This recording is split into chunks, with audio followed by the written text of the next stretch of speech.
I can't imagine this war going on for years and years. And I don't know, with the changing of the guard here in the United States, I hope helps bring a truce both in the Ukraine war and in the Middle East, of course. But and the big lesson is that we're talking about stuff that happened 60, 80, 100 years ago, and here we are going through it again and again and again.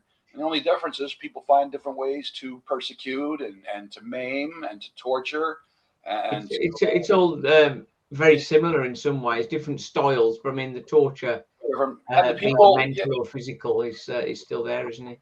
Absolutely. And the people that are lauding Hitler, for example, and this is something else I always say, it's always one guy that ruins for everybody. You know, it's Hitler or Osama bin Laden or Pol Pot or whoever, you can name it. And more people follow them than they follow the right people like Moses and Gandhi and MLK, my heroes. And I wish people would read more of their work rather than all the nonsense on social media. But that said, 60, 80, 100 years, my parents wrote the story as though they knew I would do this. And if you talk to me 6 years ago, you say, this guy would never write a book. I'm into math and science and anatomy as a radiologist. I wrote a few articles or participated in that, but that was part of the training process. You had to at least for residency. And then as a fellow, you kind of wanted to do it to get professor's favor. You get, but I was never a researcher. Some people can write, and for me, but I was just motivated. And like I said, I got a lot of help with it. And my parents wrote the thing like they knew I was going to do this, and like they knew that this would be an issue down the road. And sure enough, don't you hate it when your parents are right?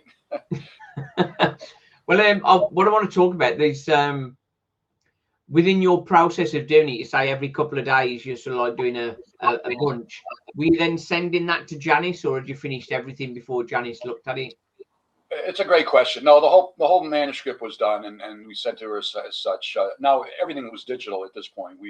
I think I sent a few of the rough copies from the first edition to. I mean, I'm crazy. Tom Hanks, he's a big history buff. We queried, and then I queried some other people after the fact. Natasha Lyonne, Hungarian. She's a pretty fine actress. You mostly see her on Netflix and stuff. And Adrian Brody, another Hungarian Jewish guy.